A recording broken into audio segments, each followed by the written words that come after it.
India England அணிகளுக்கு எதிரான 5 T20 போட்டிகள் கொண்ட தொடர் தற்போது நடைபெற்று வருகிறது. இந்த தொடர் தொடங்கி ஏற்கனவே முதல் T20 போட்டி முடிவடைந்திருந்தது.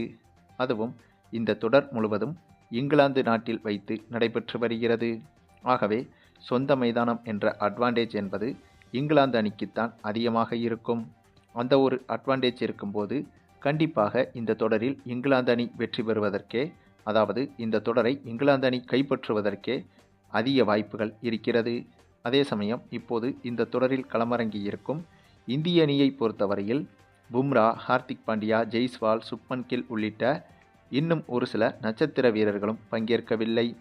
ஸ்ரேயஸ் ஐயர் தலைமையிலான இளம் வீரர்கள் கொண்ட இந்திய அணிதான் இந்த தொடரில் பங்கேற்று விளையாடி வருகிறது.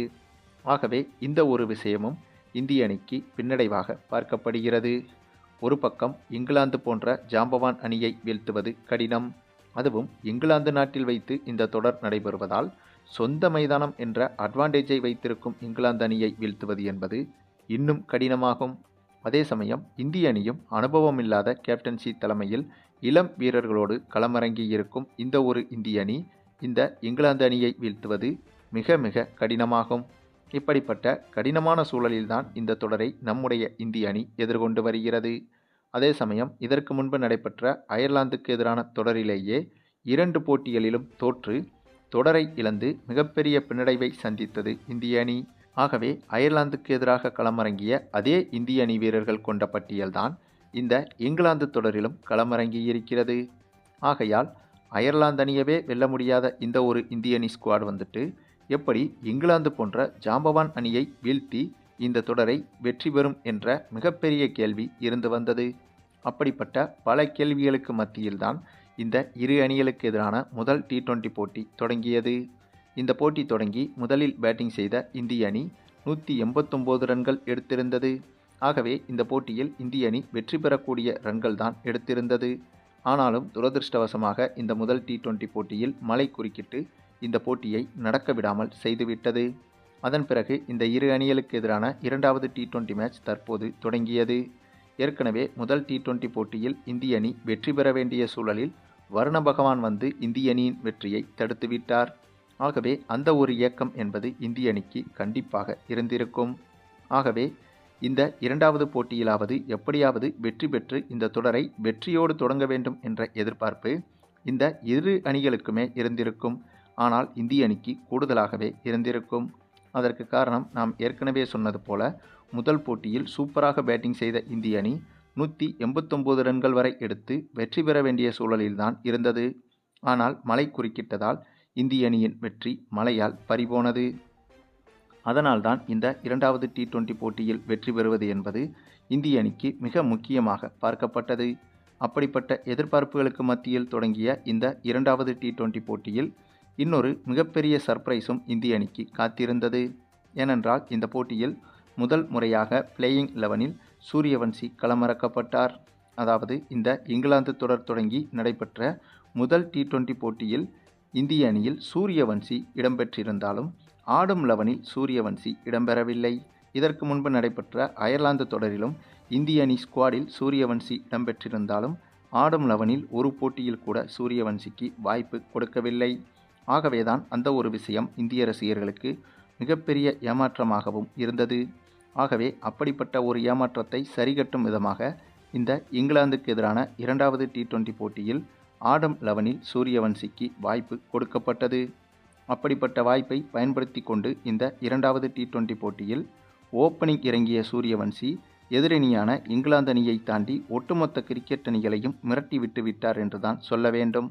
ஆமாங்க, அதற்கு காரணம் இந்த போட்டி தொடங்கி இந்திய அணி பேட்டிங் செய்ய களமிறங்கிய போது ஓப்பனிங்கில் சூரியவன்சியும் அபிஷேக் சர்மாவும் களமிறங்கினார்கள். இதற்கு முன்பு ஓப்பனிங்கில் அபிஷேக் சர்மாவும் சஞ்சு சாம்சனும் தான் களமிறங்குவார்கள்.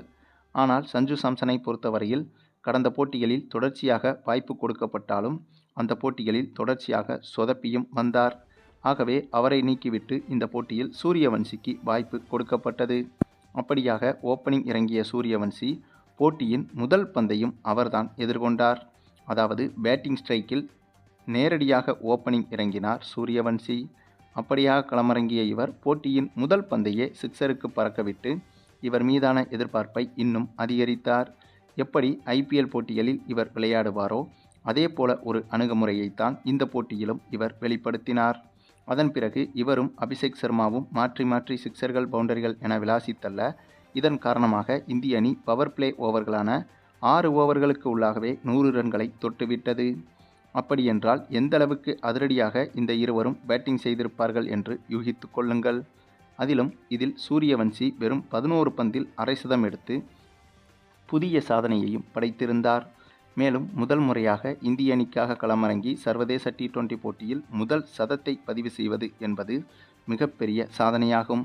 அதாவது அரை சதத்தை, அதுவும் அந்த அரை சதமும் சாதனை சதமாக பதிவு செய்வது என்பது மிகப்பெரிய சரித்திரமாகும். அப்படி ஒரு விஷயத்தை தான் சூரியவன்சி இந்த போட்டியில் செய்து காட்டினார்.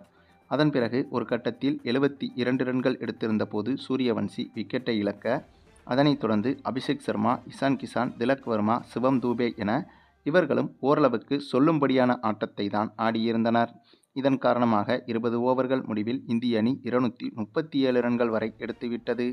இந்த ஒரு இலக்கு என்பது மிகப்பெரிய இலக்காகும். ஆக இப்படிப்பட்ட இலக்கை நோக்கி சேசிங் செய்ய களமிறங்கிய இங்கிலாந்து அணியை பொறுத்தவரையில் இங்கிலாந்து அணிக்கு ஆரம்பமே அதிர்ச்சி காத்திருந்தது. ஏனென்றால் முதல் ஓவரிலேயே 2 விக்கெட்டுகளை இழந்தது இங்கிலாந்து அணி. அதற்கு காரணம் இலக்கு என்பது மிகப்பெரிய இலக்காக இருப்பதால் ஆரம்பத்திலிருந்தே ரன்களை குவிக்க வேண்டும் என்ற அவசரம் இங்கிலாந்து பேட்ஸ்மேன்களுக்கு இருந்தது.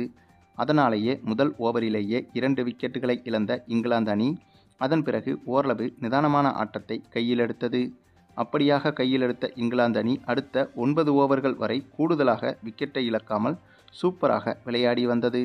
அதன் பிறகு சரியாக 10வது ஓவரில் நம்முடைய தமிழக வீரர் வருண் சக்கரவர்த்தி ஒரு விக்கெட்டை வீழ்த்தி இங்கிலாந்து அணியின் வெற்றியை இந்திய அணி பக்கம் திருப்பிவிட்டார். ஏனென்றால் வருண் சக்கரவர்த்தி எடுத்த அந்த ஒரு விக்கெட்டிற்கு பிறகு இங்கிலாந்து அணி பேட்ஸ்மேன்கள் அடுத்தடுத்து சீட்டுக்கட்டு போல விக்கெட்டுகளை சரிய விட்டனர்.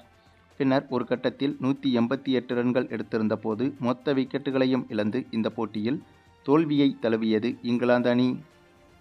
மேலும் இந்த இரு அணிகளுக்கு எதிராக தொடங்க இருக்கும் 2வது T20 போட்டியை முன்னிட்டு நடைபெற்ற வார்ம் அப் மேட்சில் தான் இப்படி ஒரு வெற்றியை இந்திய அணி பதிவு செய்திருந்தது. அது மட்டுமில்லாமல் இதுபோல வார்ம் அப் மேட்சுகளில் தொடர்ச்சியாக சூரியவன்சிக்கு வாய்ப்பு கொடுத்து வரும் இந்திய அணி அதிகாரப்பூர்வ போட்டிகளிலும் வாய்ப்பு கொடுத்தால் இந்திய அணியின் வெற்றி என்பது 100% உறுதியாகிவிடும் என்பதற்கு இந்த போட்டியும் ஒரு உதாரணம். அப்படியிருந்தும் எதற்காக இந்திய அணி நிர்வாகம் சூரியவன்சிக்கு ஆடும் 11ல் வாய்ப்பு கொடுக்கவில்லை என்பதுதான் புரியாத புதிராகவே இருக்கிறது. இது குறித்த உங்களுடைய கருத்துக்களையும் கமெண்டில் தெரிவிங்க. மேலும் இந்த வீடியோ பிடிச்சிருந்தா லைக் பண்ணுங்கள், மற்ற அனைவருக்கும் ஷேர் பண்ணுங்கள், மறக்காமல் நம்ம சேனலை சப்ஸ்கிரைப் பண்ணுங்கள்.